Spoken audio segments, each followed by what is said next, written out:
Hey guys, tonight we slip into the shadows, quite literally, as we explore why it absolutely, unequivocally sucked to be a medieval assassin.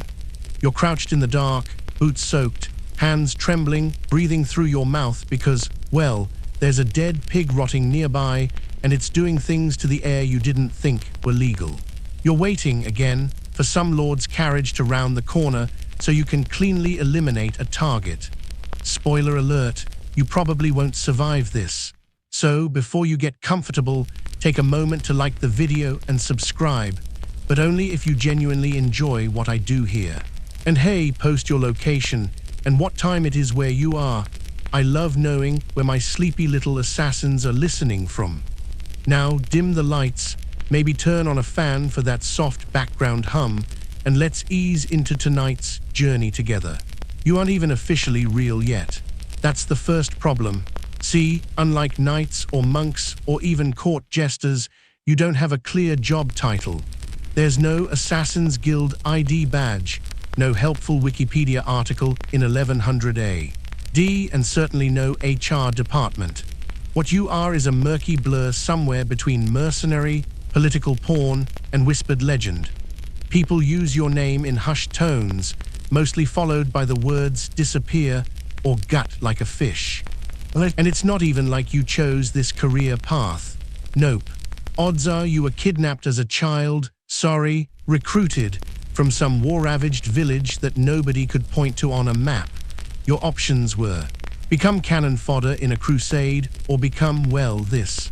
A dagger in a robe, a ghost with questionable hygiene. Historians still argue whether organized assassination networks like the fabled Hashishin were as structured as the stories make them sound. Some say they were devout warriors trained to eliminate threats with surgical precision. Others think that whole narrative is basically medieval propaganda wrapped in a cool cloak. Either way, if you're you, then congratulations, you're probably a prototype. You exist in this uncomfortable space where people aren't sure if you're real, but they're very sure they don't want to see you standing outside their tent at night. Which is ironic, since you probably spent the last 36 hours hiding under a hay cart, trying not to sneeze and alert a nearby goose that would absolutely blow your cover. And because there's no official recognition of your career, you get zero benefits. No land grants, no shiny armor, no barred songs. The best you can hope for is not getting blamed when something awful happens near a castle. But that's unlikely, because when a noble dies under mysterious circumstances, guess who the whispers blame? Not the cook, not the jealous brother. You, even if you were 50 miles away, impersonating a chimney sweep and trying to get a chicken to stop pecking your cloak. Oh, and forget respect. Nobody tips their hood to the assassin. If they even suspect your presence, they cross themselves, spit on the ground, or quietly vomit into their soup. You're not a vigilante hero or suave secret agent. You're a walking omen with dirty fingernails and enough internal trauma to fill a cathedral. And speaking of cathedrals, the church is very interested in pretending you don't exist. Unless, of course, they need someone eliminated discreetly. Then they might hire you under a different name, pay in relics or hard-to-trace silver, and afterward condemn you publicly just to stay on brand. You know, classic job security. Quirky fact. There are a few records of political fixers in the Middle Ages who were basically state-sanctioned assassins, except they were also supposed to spy, frame rivals, and sometimes marry them. Kind of like a toxic relationship and murder mystery rolled into one. Your average day could include both seduction and stabbing, not necessarily in that order. Back to your blurry, badly defined identity. You don't even know what you are sometimes. You carry tools like a thief, fight like a soldier, speak in tongues like a monk, and lie like a bard. When people ask you your trade, you say something vague like, "I assist in delicate affairs," which usually gets you either arrested or offered a drink. So here you are, undefined, unpaid, unwanted in public, and uncredited in the history books. Even your name is probably fake. If you're lucky, someone remembers you as that shadowy figure who once gutted the Chancellor. If you're unlucky, your name is lost forever, and you're remembered only as a symptom of instability in some dusty royal chronicle. And here's the kicker. This foggy existence is kind of the point. The less people know about you, the more power you have. Or at least, that's what your handler says, right before disappearing with your wages and leaving you to eat moss stew for the third night in a row. Still, in a weird way, you cling to the shadows because that's all you've known. Fame is for fools. Comfort is for kings. You're a rumor in human form, a silhouette sliding through alleyways, just trying not to be noticed by anyone with a crossbow or an inquisitor complex. And if you think that's grim, wait until you hear how they train you. Training, more like torture. You might expect a tidy regimen, morning stretches, dagger drills, maybe a little poison class after lunch. Yeah, no. Your initiation into the world of medieval assassination is less Hogwarts, more Hunger Games with worse plumbing. You're probably taken in before you even have all your adult teeth. Some night in a half-burned village or during a border skirmish, you're plucked from the ashes by a man with zero eye contact and a cloak made of questionable materials. You're dragged to a compound that may or may not exist on any map. Think castle, but made entirely of stone, fog, and unspoken threats. Welcome to Assassin Camp. Forget warm welcomes. Your first test. Survive the first week. Food is scarce, water is cleanish if you boil it, which you won't, and everyone's pretending not to notice the kid who mysteriously vanished during night watch. His name might have been Eli, or maybe that was the goat. Historians still argue whether medieval assassin training schools truly existed in an institutional way, or if stories like those about the Nizari Ismaili Hashashin were inflated by terrified European chroniclers. Some scholars point to fortified mountain strongholds like Alamut, where young recruits were trained in religion, swordplay, stealth, and poison. Others think that's mostly exoticized fear-mongering. But if you're the trainee, it definitely feels real enough. Your days begin before sunrise. You're yanked from sleep by cold water, gruff commands, and the subtle groaning of your muscles remembering yesterday's bruises. You train barefoot on stone. You learn to scale walls slick with dew and moss. You memorize the anatomy of livestock so you'll know roughly where to stab a human. You throw knives until your fingers bleed, then throw them some more because blood teaches grip. Oh, and failure has consequences. You fall during a rooftop trial, you heal yourself. No medics here, only cold compresses and tougher tomorrow. You talk back. You're either whipped or made to spar against 3 older kids who view mercy as a weak noun. You cheat during an endurance test. They feed you only boiled onions for a week. Not deadly, but spiritually punishing. Occasionally, a trainer appears. He's a whisper of a man with half a nose, eyes that look through you, and a voice like cold gravel. He doesn't tell you his name. He tells you what pain feels like in 13 different ways. And then he shows you 14. You learn discipline, not out of respect, but because fear has become a kind of language. You speak it fluently now. One fun historical tidbit: some recruits were allegedly exposed to hashish to dull fear and deepen loyalty, a detail that gave rise to the word assassin itself, at least according to Marco Polo, whose grasp on facts was about as reliable as a drunk peasant's map. Scholars today question whether any such drug rituals ever occurred, or if the term just got wildly misinterpreted over time. Still, in your camp, substances are very real. You're given all kinds of herbal concoctions, some to focus the mind, others to force hallucinations. One of them smells like vinegar and regret. You drink it anyway, and don't expect camaraderie. You and your fellow trainees are more competitors than friends. You sleep in the same rat-infested hall, sure, but your futures are knives aimed at each other's backs. Trust gets you killed. Empathy gets you reassigned to latrine duty, which sounds like a demotion until you discover that latrines also serve as secret passageways.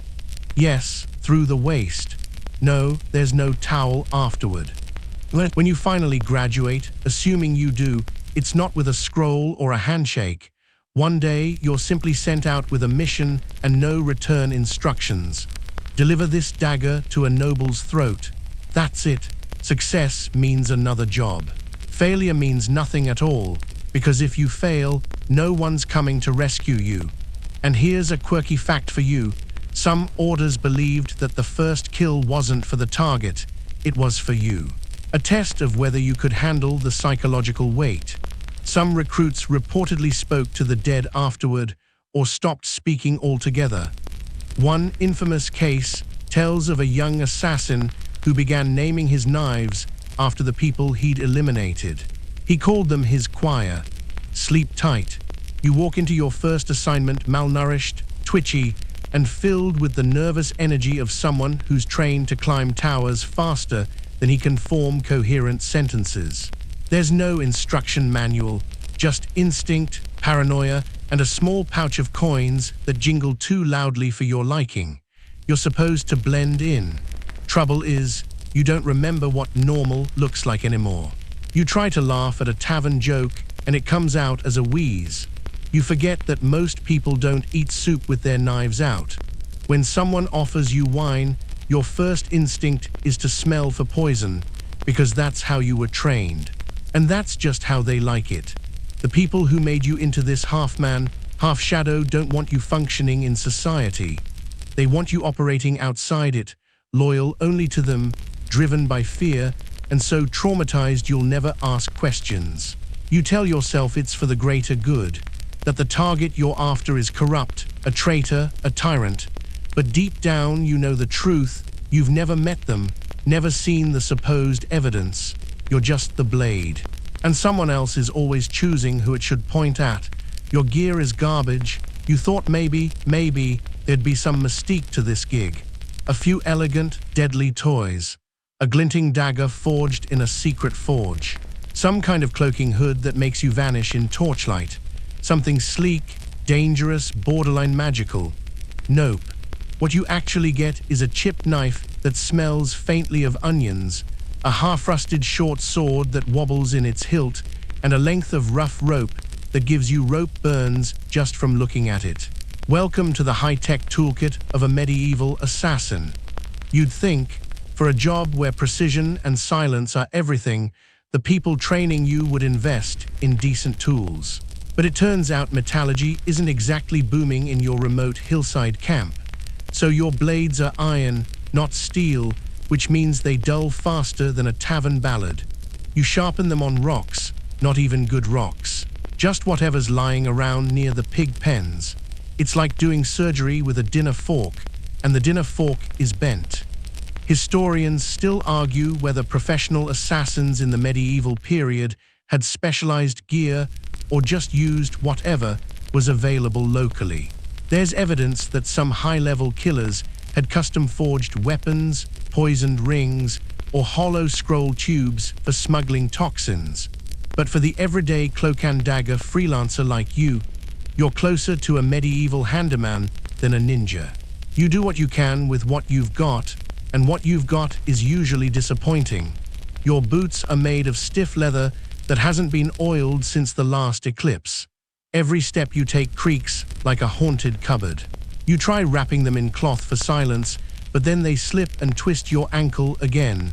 Your cloak, once black, has faded to a shade best described as mud-drenched pigeon. And it leaks. Oh, how it leaks.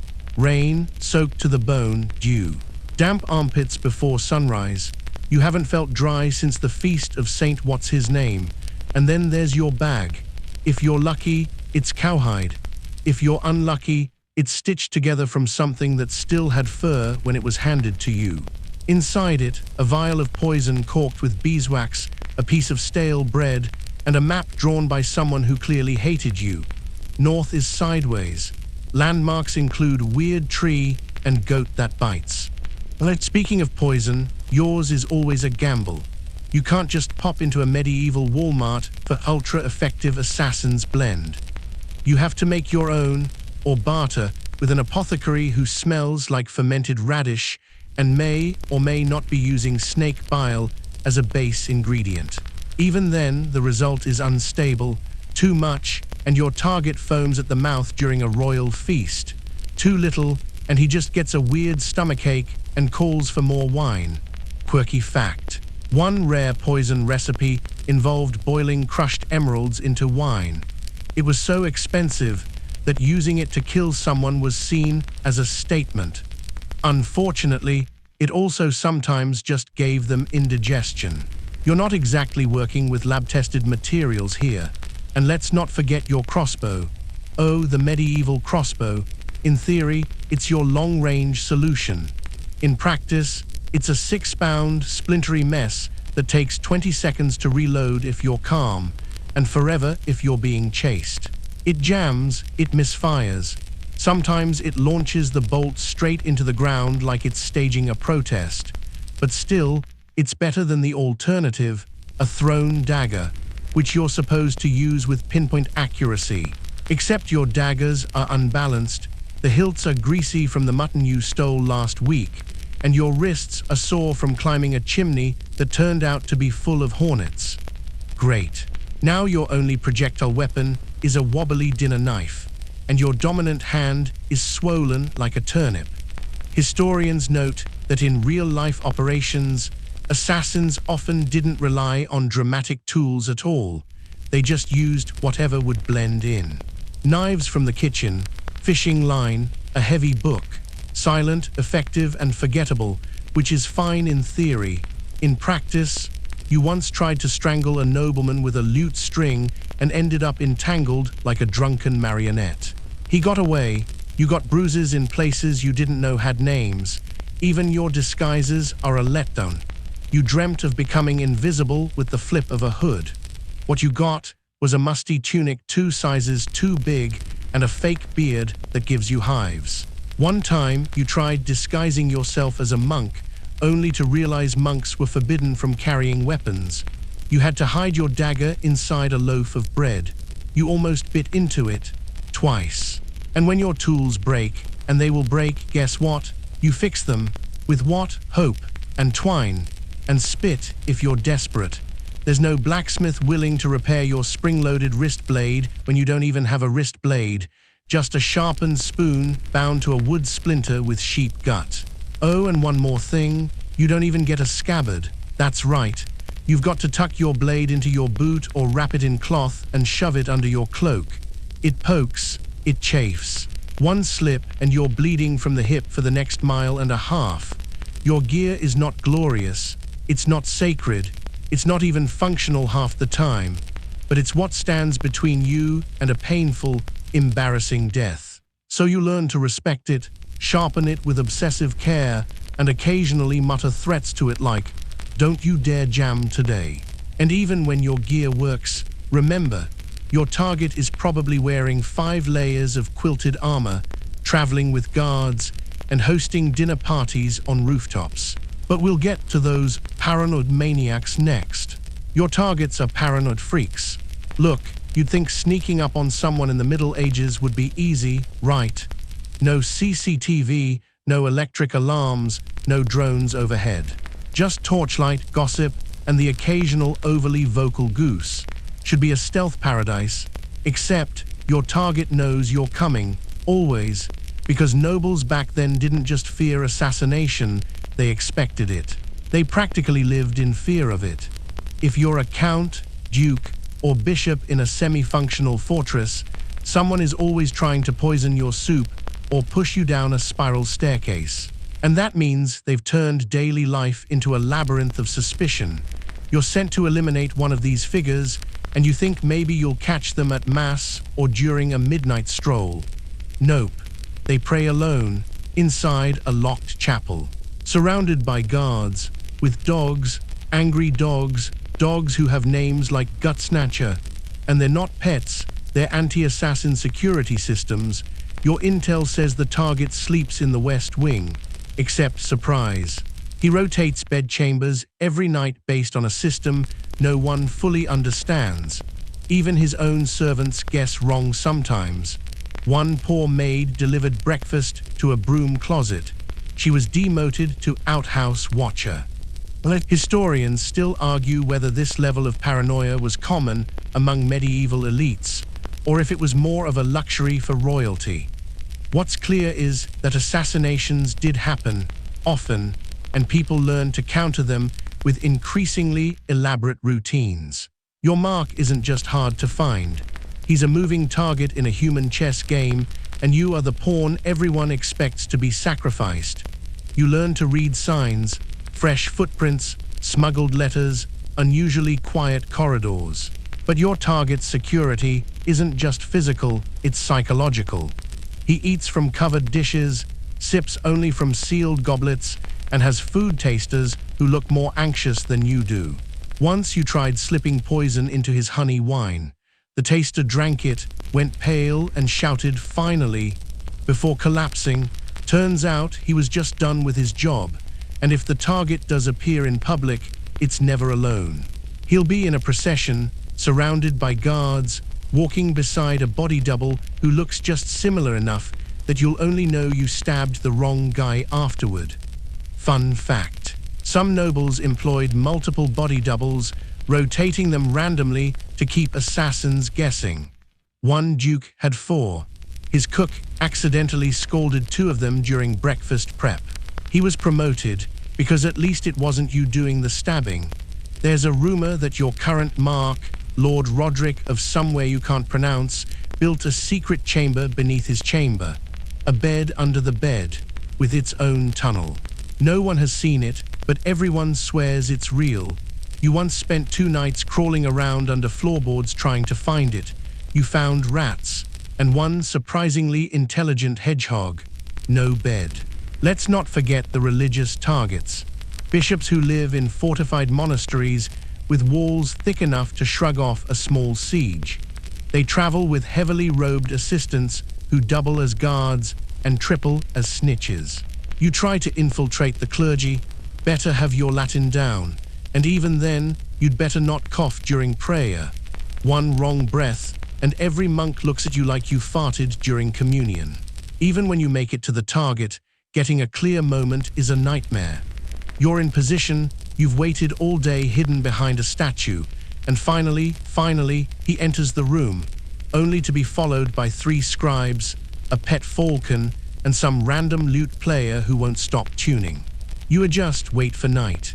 But he sleeps in armor, full armor. You ever try stabbing someone in plate mail?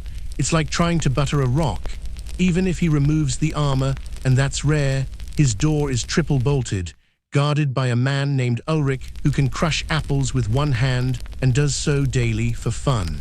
There's also the booby traps. Oh yes, hidden mechanisms aren't just for fantasy novels. Some paranoid lords had crossbows rigged to windows, trapdoors in their floors, or swinging logs behind curtains. One noble famously carried a dagger in his boot, tied to a string that set off bells in the pantry if removed. The cook hated it. You would too if you nearly got stabbed by a potato delivery. Quirky detail. One Italian merchant supposedly trained a parrot to mimic his voice and conduct meetings from another room. Historians debate if this is true or just a wild tavern tale, but you did once try to slip into a meeting only to realize the speaker wasn't moving. It was a bird with a surprisingly decent accent. You backed out slowly. Even escape routes are blocked before you arrive. Windows are barred. Servants are on edge. Horses are kept saddled inside the keep in case of surprise attack. You once saw a nobleman dive into a well to avoid a suspicious pigeon. The pigeon was fine. The noble broke his toe. So here you are, tools dull, nerves frayed, and now your target is holed up in a stone tower that echoes like a drum and has 2 guards outside the latrine. You're not just trying to kill someone, you're trying to outwit someone who assumes everyone is trying to kill them and has been preparing for that exact scenario for the last decade. And you haven't even gotten close yet. You smell like desperation and goat fat. Let's be honest, you're not exactly blending in with high society. When you walk into a room, heads don't turn because you're mysterious. They turn because you reek. Your life in the shadows has not come with the perk of personal hygiene. In fact, it's become your greatest liability. You smell like fear, wet wool, and whatever lived in your cloak before you inherited it. You haven't bathed in a week. Maybe two. The last time you tried, the river was frozen, and you had to break the ice with a rock. You stripped down, stepped in, and immediately reconsidered every life choice you've ever made. Cold, that's not the word. The water had ambition, it wanted to end you.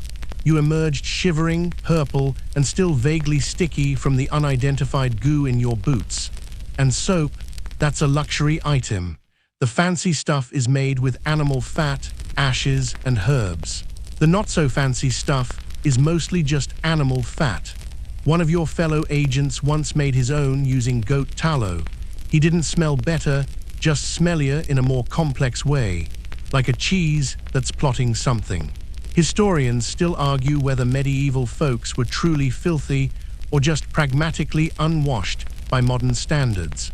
There's evidence that people did bathe more than we think. Public bathhouses existed, and some cities had sanitation laws. But if you're an assassin, you live in caves, barns, and sewer tunnels.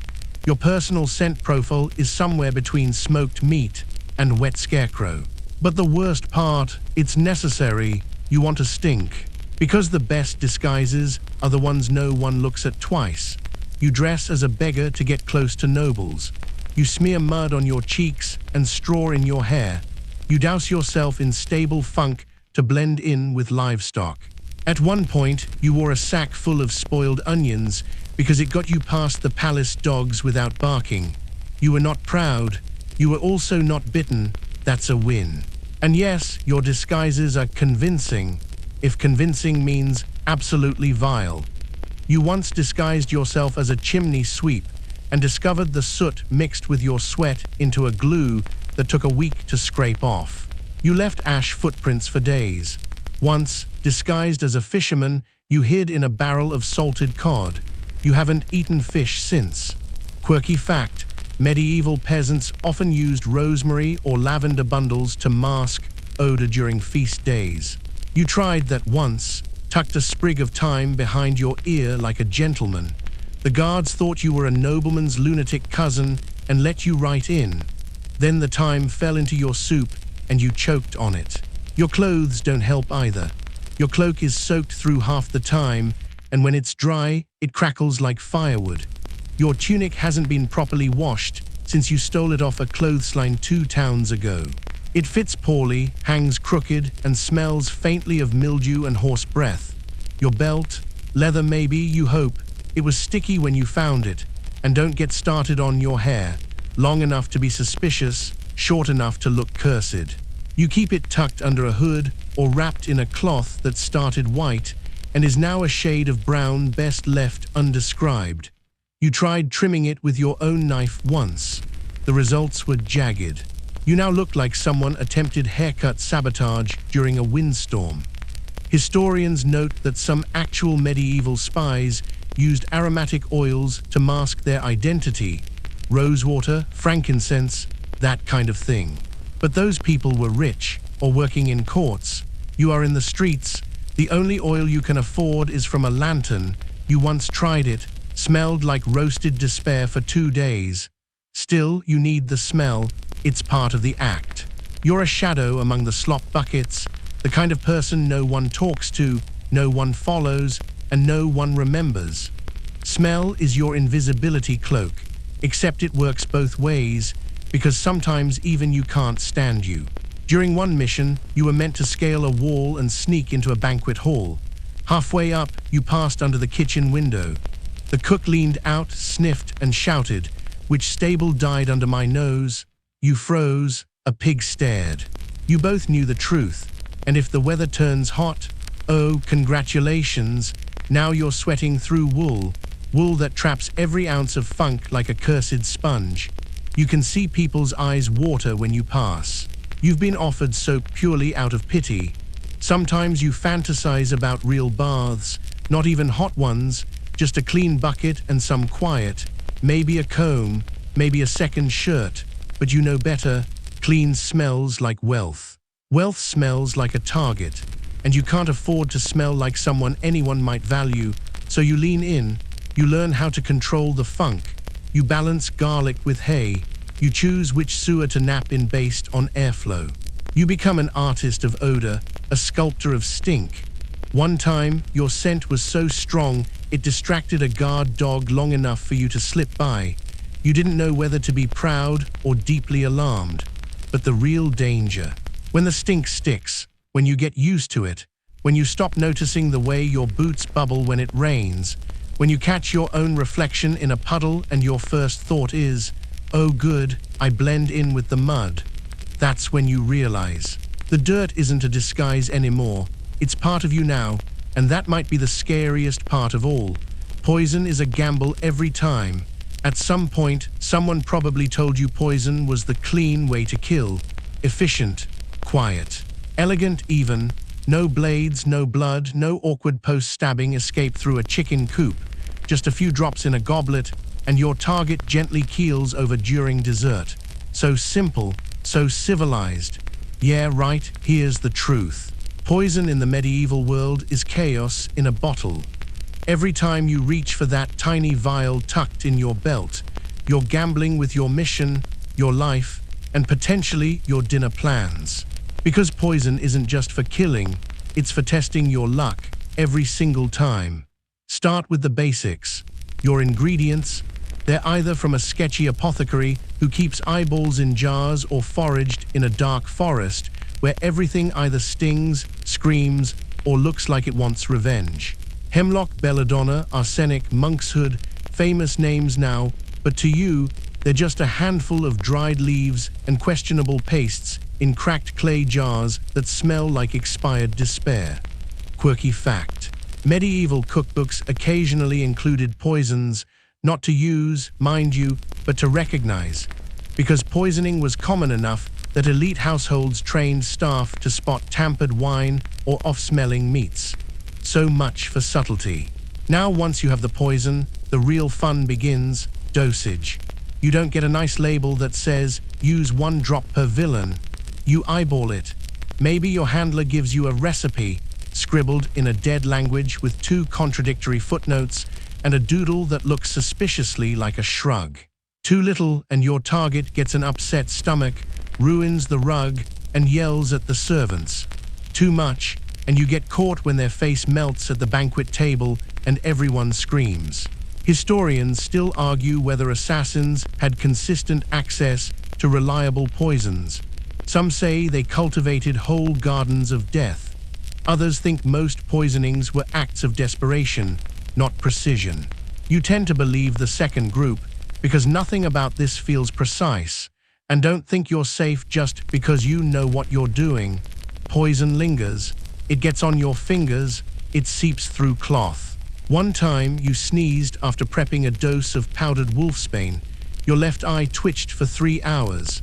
Another time, you wiped your blade with a rag that had poison residue, then wiped your mouth, and spent the next day vomiting behind a monastery stable while pretending to be a particularly dramatic pilgrim. There's no glamour to it, no sleek flask labeled elixir of doom. You store your poison in old perfume bottles, hollow rings, crusty pouches sewn into your boot, and good luck remembering which is which during a high-stakes moment. You once confused sleeping powder with sneeze powder. The result: your target yawned, you sneezed into his face.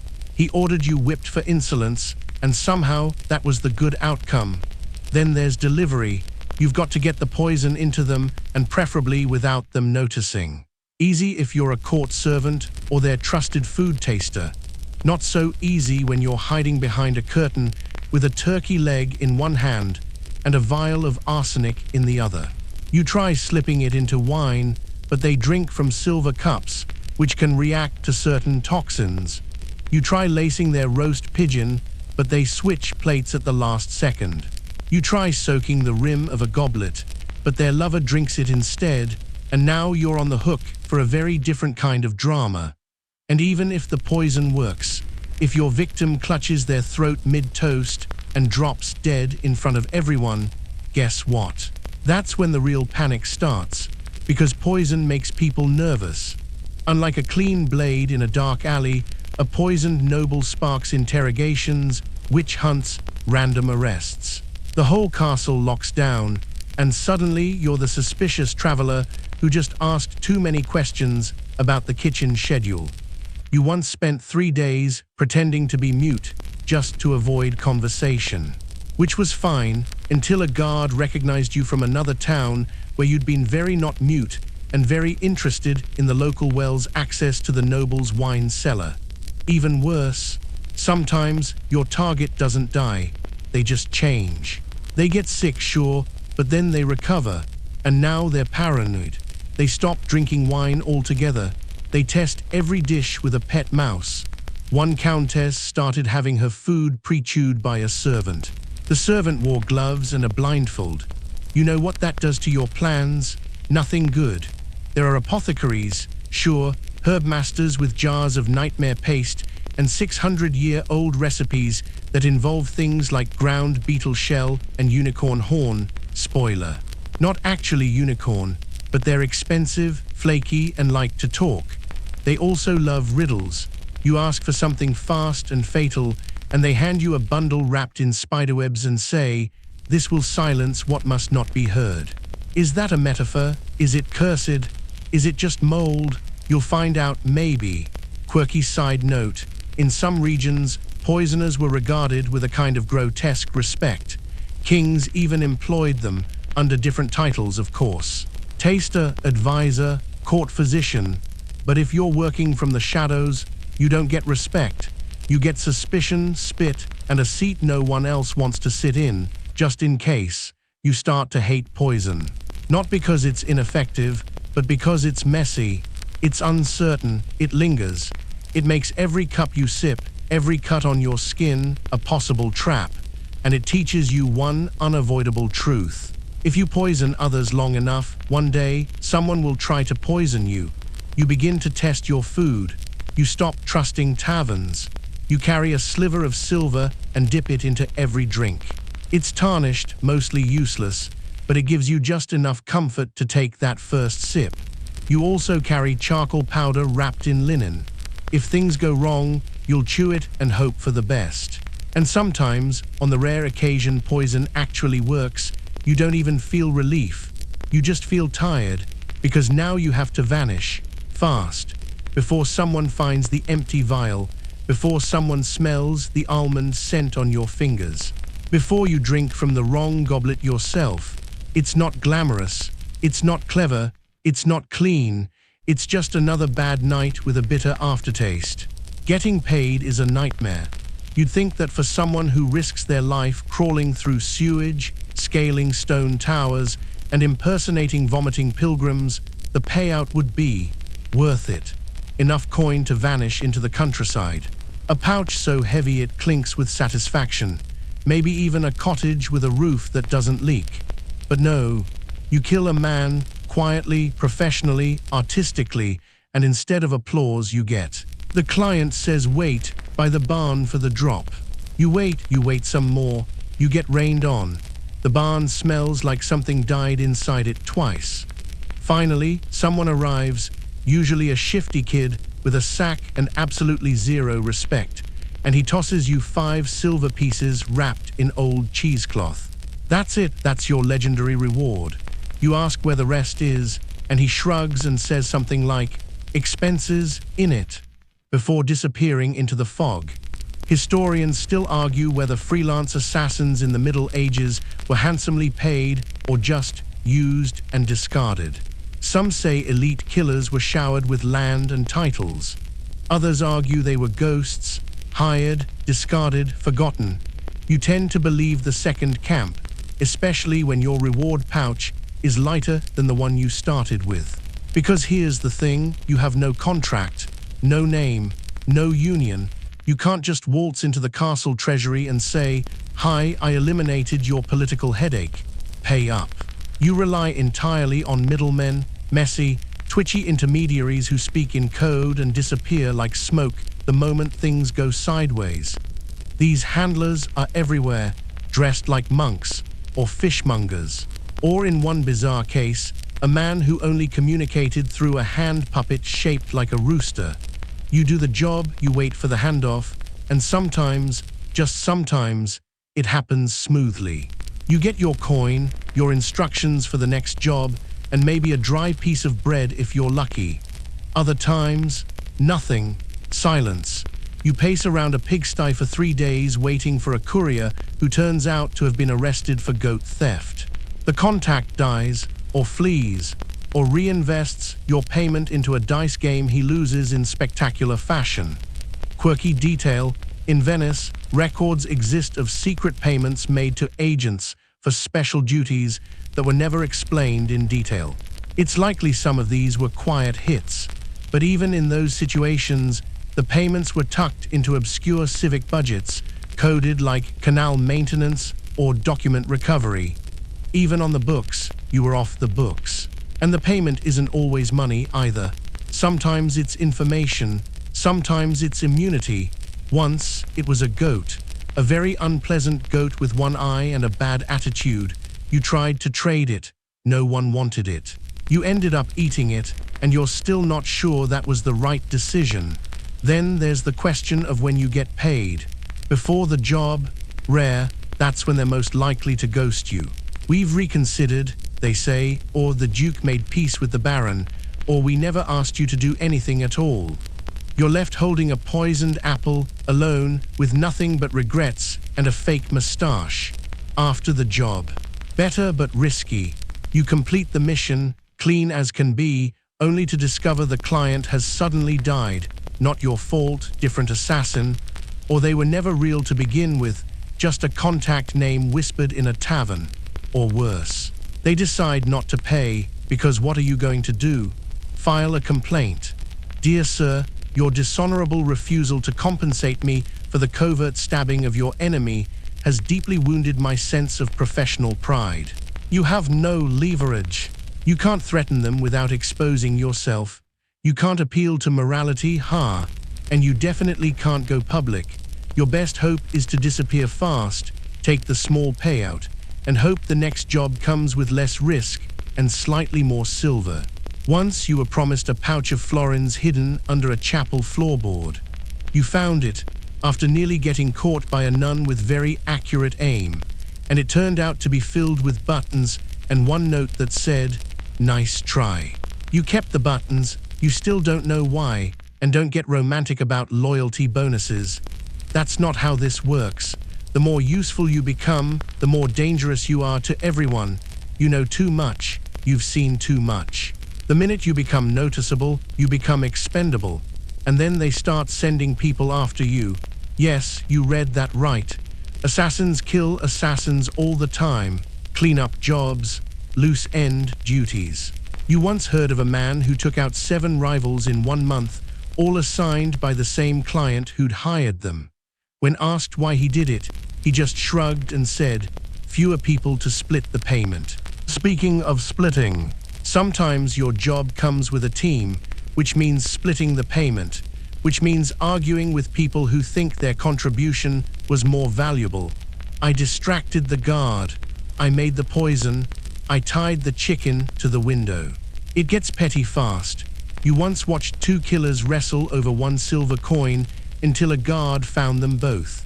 They died broke and embarrassed. You dream of a day when someone hands you a fat leather purse without question. But deep down you know better. This job doesn't come with stability. It comes with lies, dead drops, and too many clients who vanish the moment their problem is solved. And on the rare occasion you do get paid well, do you rest? No. You run because if you got paid that much, you're now a liability. You know something, you did something, and someone somewhere is already preparing to make sure you don't do it again. Travel is long, dangerous, and completely humiliating. You don't just wake up next to your target. That'd be nice. Instead, every job starts with the worst part of medieval life, getting from here to there without dying, getting robbed, or stepping in something that once belonged to a horse but now lives on your boot. The moment you're handed a target, you also inherit the joy of medieval transportation. No carriages, no paved roads, No reliable maps, just your own aching feet, the occasional flea-bitten donkey, and roads that are basically open-air robbery theaters. You walk, mostly, through mud, over jagged rocks, across streams that definitely look clean but will absolutely curse your bowels for a week. Your boots leak, your socks have holes, and your cloak soaked again. It doesn't matter if it's raining or not. You're always wet. Historians still argue whether medieval travel was as soul-crushingly slow as it seems, or whether certain routes, especially for messengers and spies, had more efficient networks. Royal couriers could switch horses, use guarded paths. You're lucky if your goat makes it over the bridge without collapsing. And it's not just distance. It's what you're passing through. Forests full of wolves, mountains full of bandits, marshes full of leeches who treat your ankles like a buffet. You once tried to cut through a village to save time, and a goose chased you for half a mile. No joke, that thing had trauma in its eyes. Then there's the checkpoints. Towns with tolls, bridges with tolls, ferrymen with suspicious mustaches who ask way too many questions. You're constantly inventing fake names. One week you're Brother Elijah. Next week you're Henrik the Towel Seller. Someone once called you Margaret and you didn't correct them. It was safer that way. Sleeping arrangements? Hilarious. No inns will take someone who smells like crime and has mud where their teeth should be, so you sleep where you can. Haylofts under carts, inside barrels. One memorable night, you shared a church's stable with an extremely flatulent mule. You actually missed him the next morning. Your bag gets heavier with every mile. Rope, spare cloak, tools, rations, if you're lucky, bread that hasn't turned green. And water, you can't trust it. Half the wells you pass are basically plague cauldrons. You drink cautiously, always assuming the worst. One time you boiled water in a stolen helmet. Tasted like rust and regret, but you lived. And let's talk people. Villagers glare at you like you owe them something. Nobles ignore you, guards suspect you, and children. Children stare like they know, like they see the dagger hidden under your robe. One child actually said, "You look like the reason prayers don't work." You gave him a piece of cheese and walked away. Quirky fact. Some assassins used traveling theater troupes as cover. Jugglers, actors, musicians, perfect for crossing borders, especially since no one takes a lute player seriously. You tried it once. Your lute was missing 3 strings. Your singing voice made livestock flee. You weren't invited back. Transportation methods? Limited. You might get a donkey or a cart ride if you lie well enough. One time, you posed as a merchant hauling spiritual candles. The wagon hit a rock. The candles exploded. Turns out beeswax can be volatile when mixed with clove oil and tension. Boats are worse. Leaky, slow, filled with sailors who gamble on how long you'll last. One barge captain demanded double fare after realizing you looked like someone with enemies. You paid in buttons. He wasn't amused. Then there's weather. Glorious medieval weather. Rain that doesn't stop. Wind that screams through your cloak like it's trying to peel off your skin. Snow that falls silently but turns the roads into graveyards. You once crossed a pass where the guide just pointed at a pile of bones and said, "That used to be my cousin." Comforting, you get sick, of course. Colds, infections, the occasional bout of "what did I just eat?" You carry a pouch of herbs, none of which you can name with certainty. You chew them anyway. One gave you a vision of a talking chicken. You think it was a side effect. You also think you understood the chicken. Every town, every village, every new face is a risk. You cover your tracks. You burn your travel papers. You give fake stories so often you forget your real name. You've had so many accents, you're not even sure which one is yours anymore. Sometimes you slip into Eastern Merchant halfway through a sentence and just keep going. But travel isn't just painful, it's slow, so painfully slow. You spend days walking, dodging tolls, sleeping with one eye open, and then find out your target just moved to another castle.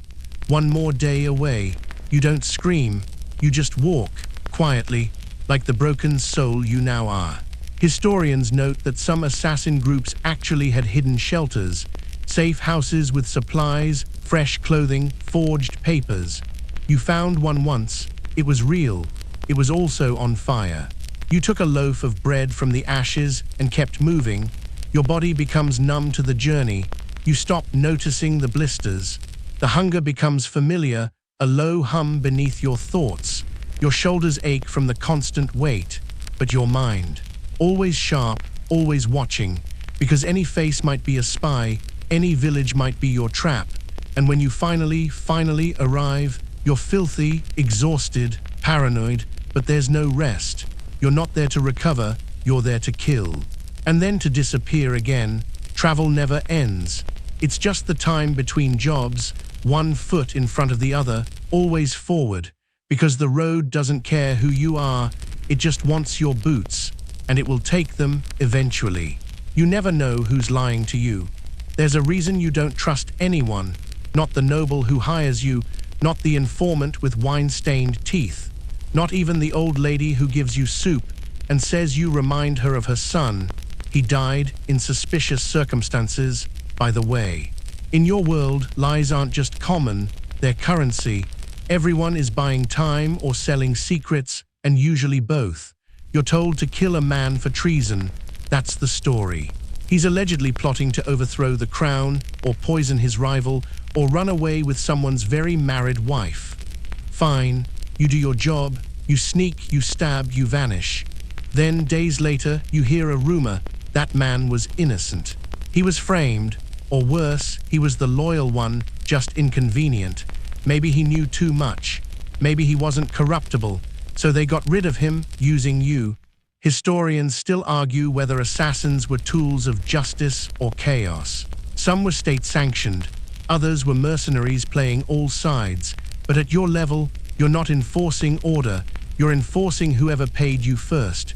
And guess what? Sometimes everyone pays you. You're hired by one lord to kill another, only to get a better offer halfway there. You consider it, you take it. And now you're in the middle of a double cross so tangled it makes your brain itch. Loyalty? That's a luxury. You tried loyalty once. It got your mentor hanged, your safe house burned down, and you nearly choked on poisoned barley soup. Now you serve coin, and coin alone. Even if that means finishing one mission and immediately accepting a job to reverse it. Yes, it happens. Often, quirky fact, in certain courts, assassins were used as messengers and killers. Deliver a scroll with one hand, dagger with the other. The message and the murder might be unrelated, might not, who knows, you're just the courier. A very stressful, occasionally lethal FedEx. You learn to read between lines. Deliver this message might mean silence the scribe. Ensure his silence could mean make it look like an accident. Make it look like an accident might actually mean frame someone else. So you listen carefully, but even then deception creeps in. Your handlers lie, not maliciously always, sometimes out of habit. Sometimes just because they don't know the truth either. They tell you the target is traveling alone. He's not. They say the guards are bribed. They're not. They say the door is unguarded. You open it and get a crossbow bolt in your shoulder. Classic. And don't forget the locals. You ask for directions and get sent straight into a guard checkpoint. Or someone offers you a bed and turns you in for a reward that's clearly been stapled to every tree in the district. You hide under hay bales, dig your way out of jail cells, bribe your way through gates with promises you never intend to keep. At one point, you begin to suspect everyone's lying. About everything. That bread, not fresh. That priest, not celibate. That goat, not actually pregnant. And your client, oh, he has definitely told you half a story, if that. You once killed a man who was plotting rebellion. Turns out, he was just winning at chess against the wrong cousin.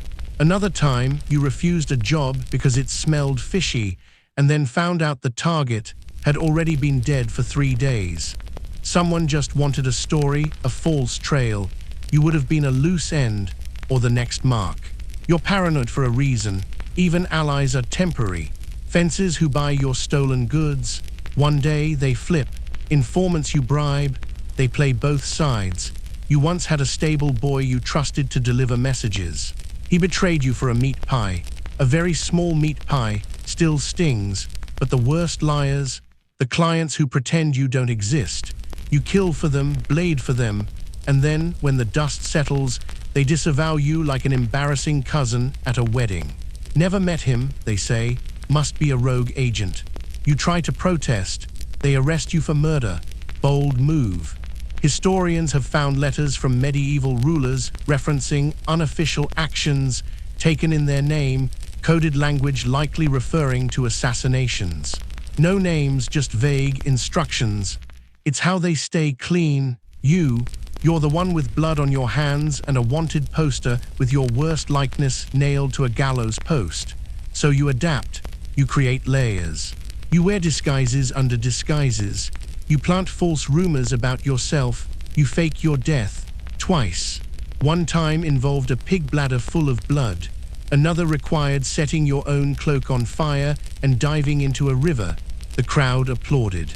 You smelled like burnt wool for a week. And still, you lie too. You have to. You lie to your contacts, your clients, your enemies. You lie to yourself. You say this is temporary, just one more job. Then you'll stop, but you don't. Because the truth is simple, you can't afford honesty. You dream of clarity just once, knowing exactly who the villain is. But villains pay well. Heroes don't hire killers. And the in-between, that's where you live. You're not the sword of justice. You're a rumor with a knife. And no one tells you the truth unless you make them. But even then, they might be lying. Your enemies never stay dead. You'd think once someone's been thoroughly stabbed, suffocated, poisoned, drowned, and maybe kicked down a spiral staircase for good measure, they'd have the decency to stay gone. But no. In your line of work, killing someone is just the start. Because enemies have this annoying habit of not dying properly, or worse, being replaced by something even more problematic. Take Lord Edric of Greymore. You were sure you got him. The dagger went in clean, the room was locked, and the castle bell rang within the hour. Funeral within 3 days. You even saw the coffin, oak, expensive, suspiciously large. Then 2 weeks later, you're in another town, buying a roasted turnip, don't ask. And you hear a voice say, "Didn't I die recently?" Same eyes, same smirk, Lord Edric, alive somehow. Or maybe it's his cousin, or a body double, or a very bold illusionist. You never find out, because you flee into a nearby well, which turns out to be full of frogs. Long story. See, in medieval politics, no one dies alone. When you eliminate a target, you inherit their enemies, their heirs, their guards, their secret order of widows who trained in the Carpathian Mountains. You kill a bishop, and a dozen vengeful novices pop up like mushrooms, quoting scripture and swinging farm tools. Even when death sticks, the power vacuum it leaves behind is a black hole. You remove one corrupt duke, and now 3 equally corrupt cousins fight for the spot, and one of them hires someone to find whoever did this. That would be you. Historians still argue whether assassins were ever truly off the radar. Some believe names were forgotten quickly. Others suggest entire factions kept secret kill lists, waiting for the perfect moment to strike. You suspect both are true. You once met a noblewoman who recited your crimes in order, including the ones you hadn't committed yet.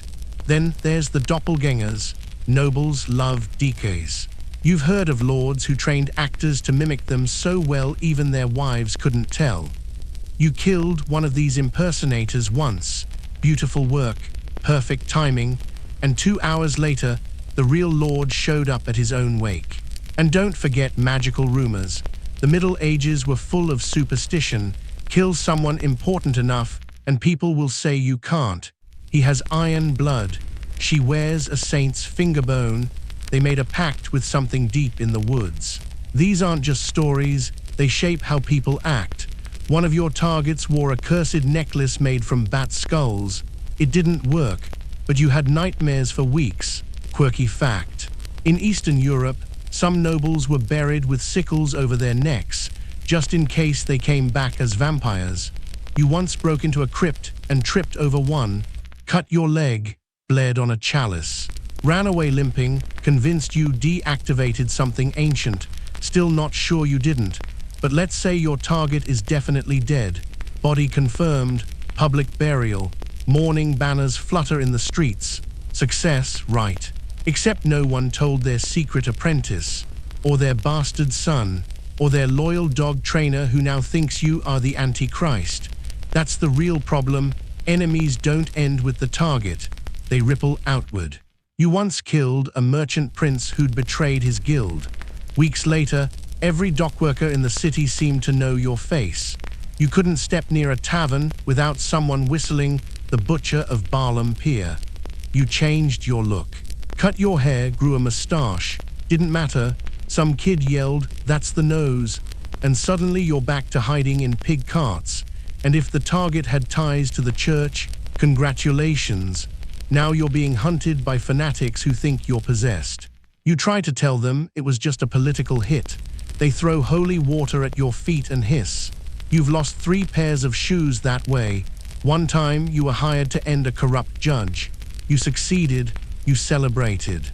Then his wife took over the bench. Turns out she was 10 times more dangerous and much better at identifying facial sketches. You had to fake rabies to get out of that jurisdiction. There's also the issue of resurrection rumors. Even if no one literally rises from the dead, people whisper. They say the Lord lives on, that his ghost walks the battlements, that you failed, and now you owe the realm a blood debt. You hear your own name in lullabies meant to scare children. Sleep now, or the Daggerman will come and take your dreams. That one's strung a little, and sometimes the worst enemy isn't the one you missed. It's the replacement. You kill a tyrant, and the council brings in someone younger, hungrier, with better ideas for revenge. Suddenly, the realm misses the old ruler. You gave them chaos. You became the punchline of every political sermon. In a moment of desperation, you once tried writing a fake letter from one of your deceased targets, claiming they'd forgiven you. You forged the seal, added dramatic flourishes, even burned the edges. It worked, briefly, until the steward recognized the handwriting as your own. You'd forgotten he taught you cursive during your servant days. So now you kill quietly and you vanish faster. You leave decoys, you start false rumors about yourself. You once faked your own arrest. The guards were confused. One let you go out of sheer pity. You also leave behind trinkets, tokens that suggest the killer was someone else. A coin from a foreign land, a feather dipped in wax, a borrowed emblem from an enemy guild. It doesn't always work, but it muddies the trail. But no matter how careful you are, you feel it. The weight of every unfinished job, every enemy not quite dead. It lingers, like smoke in your cloak, like whispers in back alleys, like a dagger you forgot to pull free. Because in your world, death is never final, and neither are enemies. Your weapons betray you more often than your friends.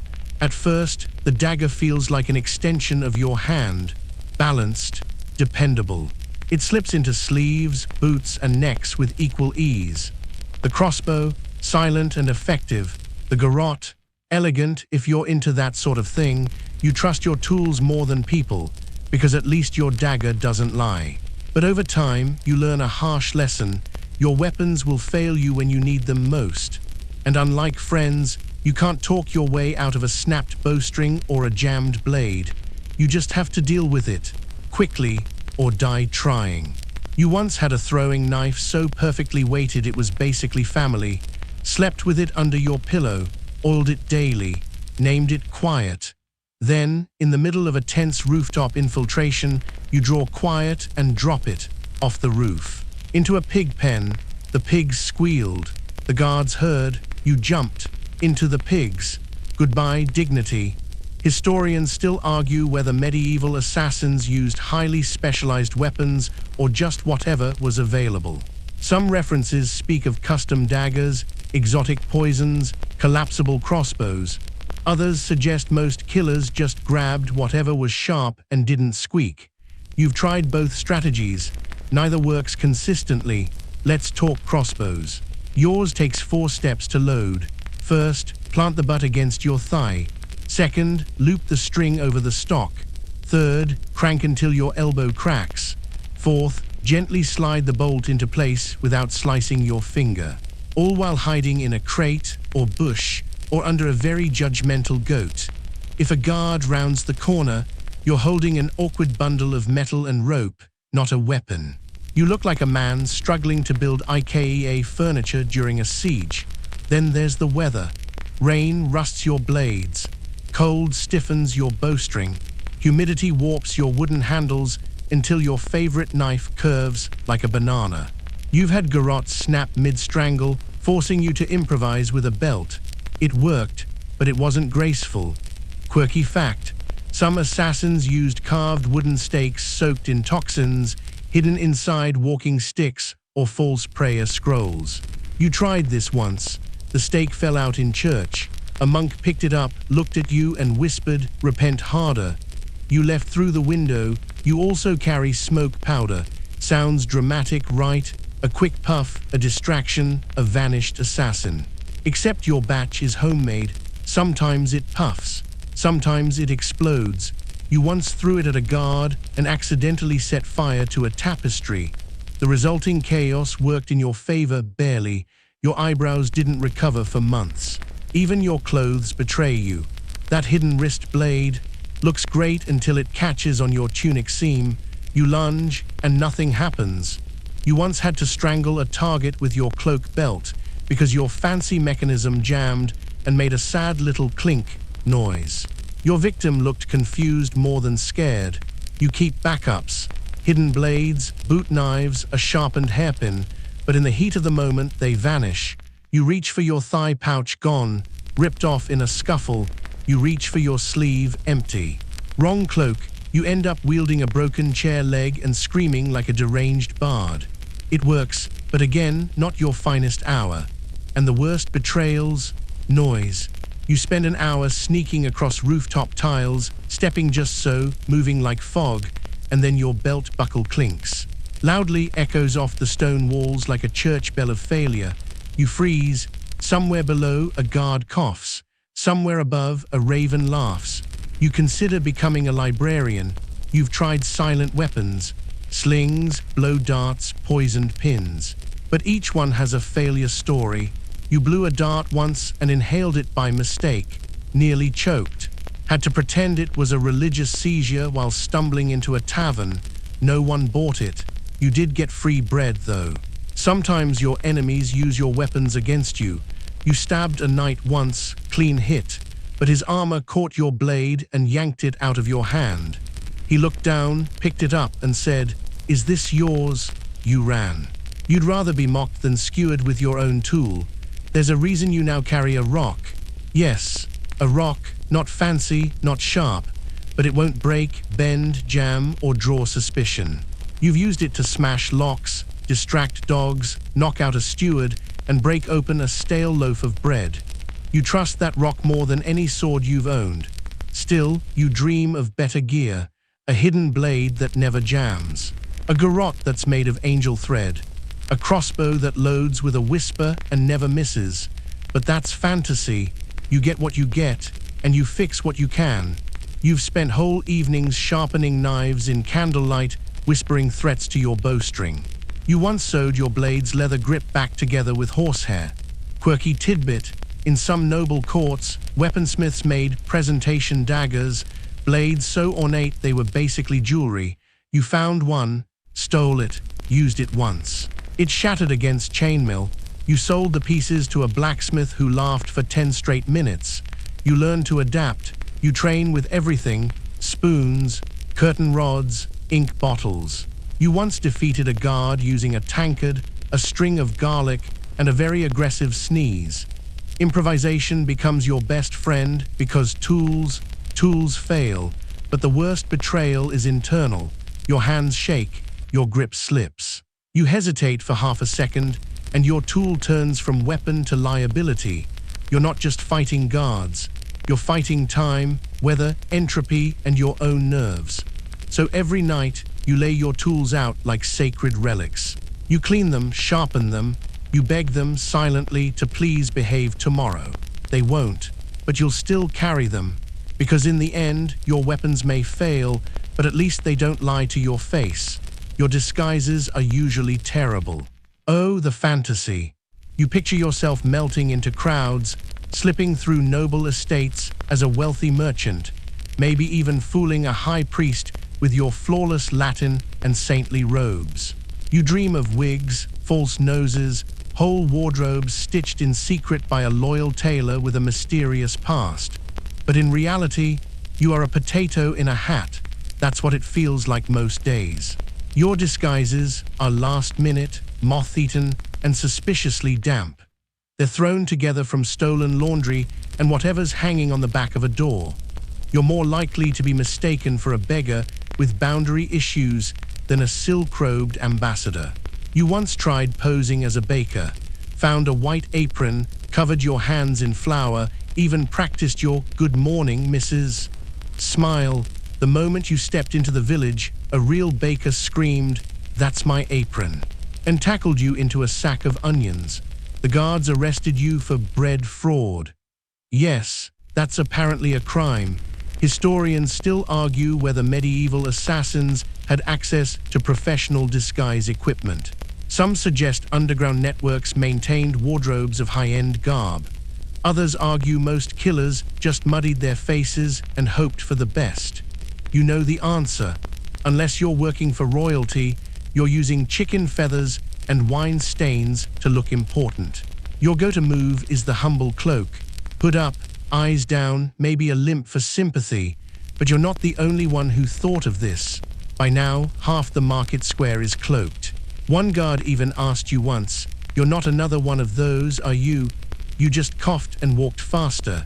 You've also tried the drunken monk routine.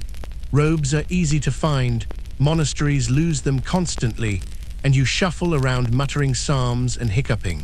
It works until someone asks for an actual verse. You once tried to quote something about forgiveness and accidentally launched into a recipe for salted fish. Disguises sound glamorous, but they are hot, itchy, and frequently betray you. You sweat through silk. You sneeze in hay wigs. You forget that noblemen don't walk with a peasant's gait. Once, your rich foreign merchant persona was going well, until you bowed the wrong way and your trousers split up the middle.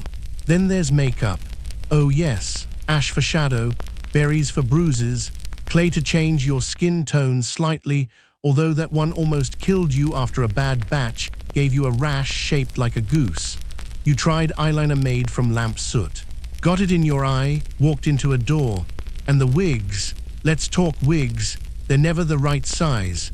You once wore one so crooked a child offered to fix your hat, mister. Another time, a gust of wind took your wig right off your head and deposited it on a bishop's shoulder during a sermon. You left the country after that. You've dressed as stable hands, fishmongers, low-ranking scribes, and even a widow. The veil helped. But every disguise carries a risk. You adopt a role, and suddenly you have to know things: how to milk a goat, how to price salted eels, how to greet a noble without accidentally challenging them to a duel. You once bowed too low and knocked over a chamber pot. One of your most convincing personas was an apothecary. You had a pouch full of herbs, a mortar and pestle, and an expression that screamed, "I've seen things." Then someone asked for a cure for gout, and you panicked and gave them a boiled onion. They claimed it worked. You never stopped running. Quirky fact: some historical assassins actually wrote manuals on disguises. One Persian document includes detailed notes on voice alteration, posture changes, and how to fake age with vinegar. You tried the vinegar trick. Smelled like a salad for a week. But no matter how good the outfit, your biggest enemy is the face. You can't change it. You try beards. You try soot. You once wore a plague doctor mask and nearly got beaten by villagers who thought you were bringing disease. Your face becomes a liability. You hear whispers. "Isn't that the man who..." And you're already climbing a fence to nowhere. You've considered facial scars. Some assassins cut themselves deliberately to throw off descriptions. You tried makeup versions. They melted. One time a scar slid halfway down your cheek in the sun. You looked like a melting wax monk. Worst of all, disguises delay you. You can't run in heavy robes. You can't scale walls in noblemen's boots. You definitely can't fight in a corset, don't ask. You once tried to assassinate a target while dressed as a juggler. 3 balls, 1 dagger, 0 dignity. The only time your disguise truly worked was by accident. You fell into a laundry cart, emerged soaked and steaming, and someone mistook you for a holy fool on a pilgrimage. They gave you food and money. You stayed in character for 2 weeks. You actually started to enjoy it. Then someone asked for a blessing and you knocked over a shrine, fled barefoot. The truth is, no matter what you wear, someone's always watching. Guards, street vendors, paranoid nobles. You rely on luck more than skill. Sometimes your disguise works because no one cares enough to look twice. Other times, a seam out of place is all it takes for someone to blow your cover. So you keep it simple now: cloak, hood, a slight limp, a muttered accent. You move like you belong, but not too much, just enough to be invisible, because being unseen is better than being unrecognizable. You don't need to look like someone else. You just need to look like no one at all. And when that doesn't work, run, preferably before the wig falls off again. You're always sick, starving, or half dead.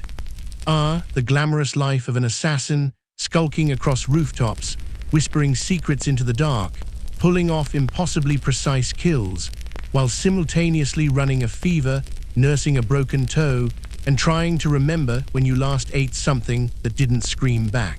The truth is, you're barely holding yourself together. You're not a shadow. You're a shivering, limping, dirt-covered bundle of grit and guesswork. Every day is a balancing act between survival and your next coughing fit. Let's start with food. What food? You eat when you can, what you can, and hope it doesn't kill you. Spoiled bread. Cheese so hard it doubles as a weapon. Mushy vegetables bought from a cart that smelled like despair. You once traded a stolen ring for a bowl of stew. Midway through chewing, you realized the meat wasn't from anything you could name. You ate it anyway. You needed the energy.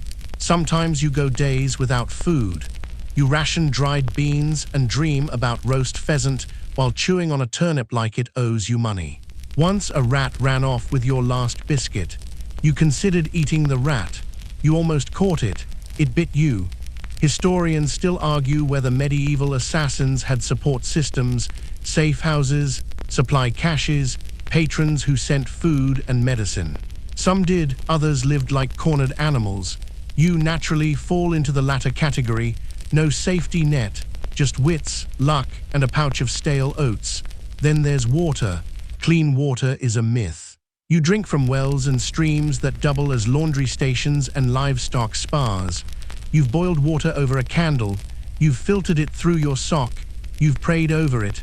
Nothing works. You get sick. Always. Yes, the sickness. Let's take a quick inventory, shall we? Fever, weekly, chills, constant, rashes. Yes, you're still naming them. You've had something that made your hair fall out in patches. Something else made you hallucinate that your dagger was whispering to you. You still sort of believe it might be. You get infections from everything: scratches, bites, bad fish, rough wool.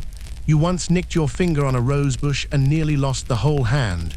You used honey to treat it. Or was it syrup? Either way, the bees loved it. And injuries? You've been stabbed more than you've stabbed. Bruises bloom on your ribs like artistic statements. Sprains are routine. Dislocations, manageable if you scream into your cloak. You once popped your shoulder back into place using a door hinge and blind fury. But the worst injuries are the stupid ones. You twisted your ankle falling out of a tree you didn't need to climb. You burned your wrist lighting a candle with a spark rock. You almost drowned trying to swim across a moat that turned out to be 1 foot deep. You just lay there, embarrassed and soaked. Quirky fact: some assassins allegedly used pain as a tool, injuring themselves to delay pursuit or to trigger a pity reaction. You've tried this. Once, you gave yourself a black eye to appear more pitiful at a city gate. The guard just laughed and said, "Nice try, thief." You had to sprint away on a twisted knee. Sleep, rare, you catch it in fragments.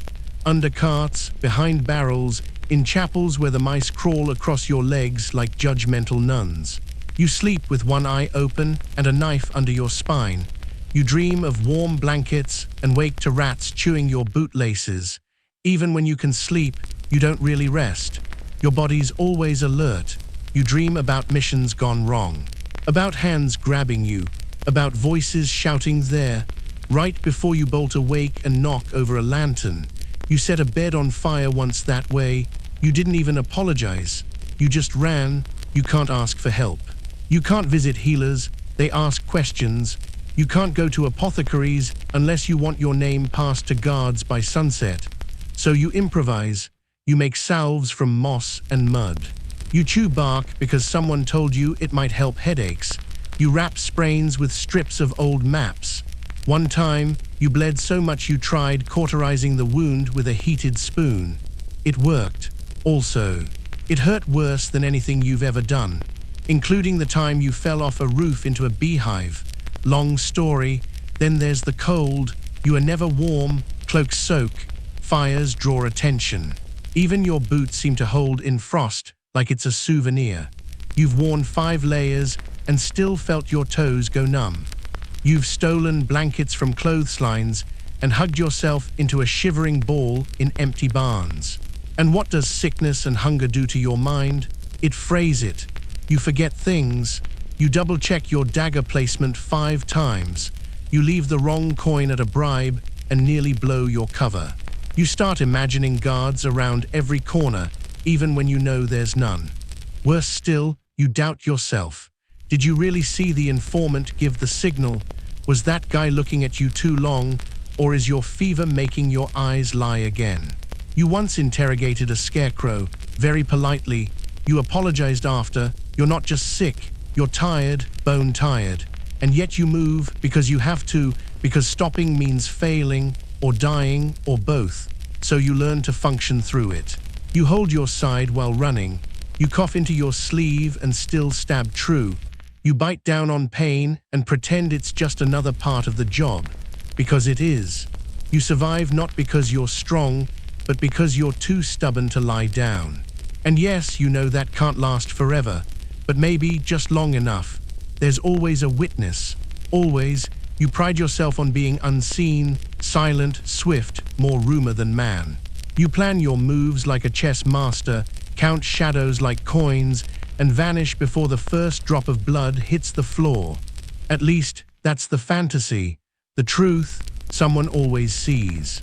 You slip into a noble's chamber at midnight, make the cleanest kill of your life, quiet, elegant, surgical. And as you turn to leave, a maid in the corner drops a tray of pears and lets out a shriek that wakes the entire manor. Or worse, you don't even see the witness until later, when you're back in town and a child points at you from across the square. "That's him," they yell, "the man from the window." There was no window, you think, but apparently there was. And apparently, some bored urchin was watching you from a rooftop pigeon coop the whole time. Historians still argue whether assassins worked in teams to manage witnesses or solo like phantoms. You know the truth. Teams, too risky. Too loud, people talk, so you go it alone. Which means when someone sees you, you're the only one who has to clean up the mess, or run from it. You try disguises, misdirection, creating chaos to distract the crowd. But even chaos doesn't erase faces. One baker's apprentice swore he saw a tall man in a gray cloak with a slight limp and a scar shaped like a fish. You don't have a fish scar. But now that description's traveling faster than your own boots, and not every witness is human. One time, a parrot yelled your name. Loudly, over and over. You never met the bird before. You assume it picked it up from a previous mission. You left it a cracker and fled. Animals love to ruin you. Dogs bark, cats yowl. Horses refuse to cooperate at the worst moment. You once climbed a wall and landed silently, only to step directly on a sleeping chicken. The resulting chaos woke 3 guards and an entire convent. And the accidental witnesses, even worse.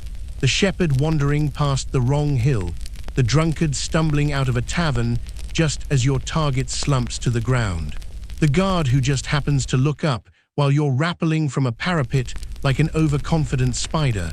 Sometimes you don't even know there was a witness until days later. Word spreads fast in these lands. You hear tavern songs with lyrics a little too specific. A bard sings, a dagger in darkness, a face in the mist, and suddenly half the inn is glancing your way. You once tried bribing a witness, a quiet stable boy. Promised him silver if he forgot what he saw. He nodded, took the coin. The next day, there were wanted posters featuring your exact cloak. The boy had excellent recall and apparently a second job as a sketch artist. Quirky fact: in some cities, there were secret guild codes for loose lips. Carvings on doorways warned of talkative witnesses, or households with servants who couldn't keep secrets. You once followed these signs religiously until you found out someone had flipped the meanings for fun. You ended up in a house full of bards. Every sneeze got turned into a limerick. You try scaring witnesses, loom in shadows. Make your eyes glow with ash. Whisper ominous things like, "Tell no one or the crows will speak of you." Sometimes it works. Other times, they run to the guards faster because of the theatrics. Turns out, pretending to be death incarnate isn't always comforting. Sometimes, you try to track the witnesses, follow them, intimidate them into silence. One old woman you tried to warn just squinted at you and said, "Oh, you're one of those. I remember your kind from the last war. You're not even the scary one." She offered you soup, you took it. It was delicious. She still told the guards. And then there are the deliberate witnesses, the ones who want to see. Informants who leak your movements, spies who pretend to be beggars. You once noticed the same man 3 cities in a row, always selling turnips. On the 3rd sighting, you asked how his crops were. He blinked.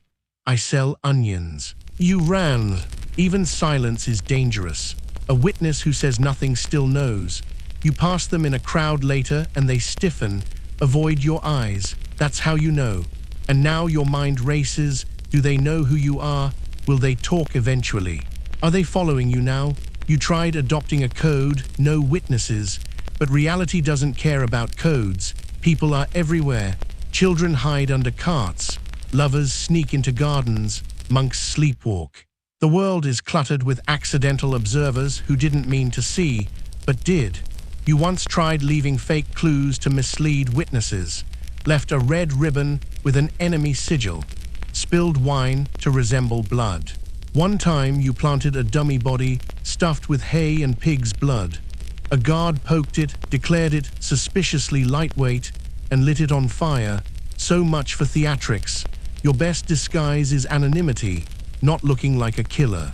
Acting like one more broken villager with tired eyes and a loose boot. It works. Until it doesn't. Until someone sees too much, says too little, and suddenly you're being watched every step of the road. You've learned to spot the stare. That fraction of a second too long. That hesitation in conversation. The sideways glance from a vendor who's definitely never seen you before, but now sells you rotten apples. Because once someone sees you, you're never truly unseen again. So you move, constantly. New town, new cloak, new limp. You shed identities like autumn leaves, trying to outrun 1,000 pairs of eyes. But deep down, you know the truth. There's always a witness. You never get to retire. You tell yourself you will, one day, after the next job, after the next winter. Maybe when your name has been forgotten or your joints hurt too much to climb anything higher than a stool. You imagine a cottage on a foggy hill. A small garden, a roof that doesn't leak. You'll grow onions and not have to stab anyone. Wouldn't that be nice? But the truth, assassins don't retire. They vanish, or they die, or they pretend to be traveling tanners until someone recognizes them from a sketch drawn in charcoal on a dungeon wall. Because your past doesn't leave you alone. That noble you blackmailed 3 years ago, he's still alive, still bitter. Maybe richer now, with a new set of guards and a bounty on your head. that apprentice you spared during a raid. Now they're grown and dangerous and asking questions about the one who left me alive. That last job in the city with the blue roofs, you burned a bridge and now they've rebuilt it just to hang you from it. Historians still argue whether medieval assassins ever found peace. Some believe a few escaped to distant lands, changed names, became monks or mercenaries. Others believe the job eats you whole. You believe both. You've tried to walk away before. Once, you even made it as far as the coast. You bought passage on a boat. You tossed your weapons into the sea, dramatically, like in a story. Then the captain turned out to be someone you de-robbed years earlier. You swam back. You can't change your face. You can't wipe clean the fingerprints you left on history. You pass statues and swear they're squinting at you. You hear your name in coughs and wind. You once settled in a village. Honest work. Chopping wood, fixing roofs. You even smiled a few times. Then someone came through town with a familiar dagger. "This looked like yours?" they asked. You ran before you had to answer. You have skills, but none of them are peaceful. You can't make lace. You don't play the lute. You tried selling dried herbs once and accidentally triggered an allergic reaction in a bishop's wife. You were halfway through apologizing when someone recognized your voice. You haven't spoken in public since. Even if you wanted to retire, who would let you? Your clients, they don't like loose ends. Your enemies, they'd see it as weakness. The authorities, oh, they've got a cell reserved for you with your name scratched on the wall in someone else's blood. Quirky fact, some assassins tried to become legends so terrifying that no one would dare come after them. You tried it too, left symbols, started rumors, even whispered to a bard once. Sing of the one who never misses. He sang it badly. You were chased out of town by people who thought it was a drinking song. The older you get, the more you feel the cost. Your joints pop like firewood. Your vision blurs at dusk. You hesitate just one heartbeat longer before a strike, and that's the heartbeat that nearly gets you caught. You patch yourself with linen and hope no one notices the limp. But they do, they always do, and it's not just your body. It's your mind. You remember too much. The names, the screams, the ones who begged, the ones who didn't.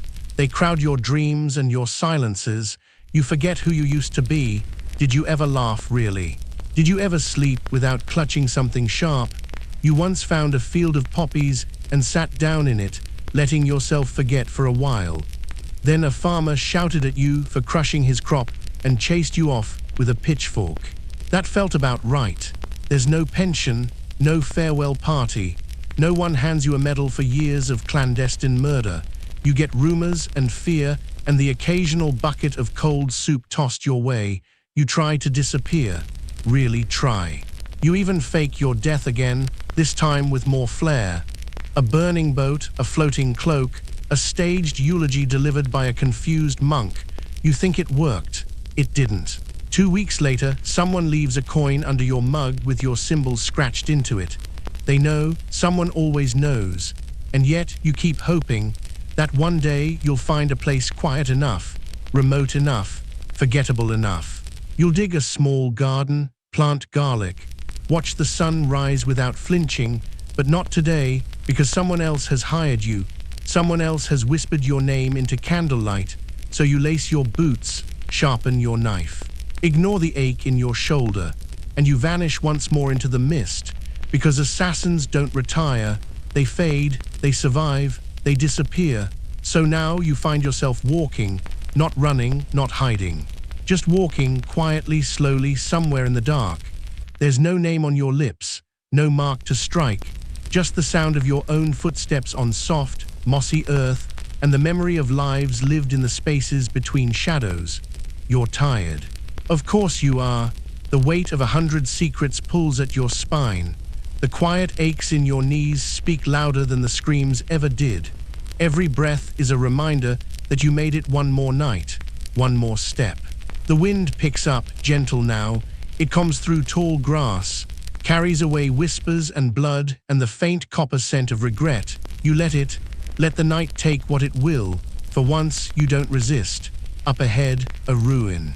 Or maybe just a crumbled wall, you lean against it, let your body settle like dust in a forgotten place. The sky above is wide and patient. A few stars blink down, distant but faithful. You close your eyes. For now you are no one, no cloak, no blade, just breath, just silence, and the cool brush of sleep curling around your shoulders like a second skin. Let it hold you, let it keep you, and if the dawn comes, maybe you'll still be here. Maybe sweet dreams.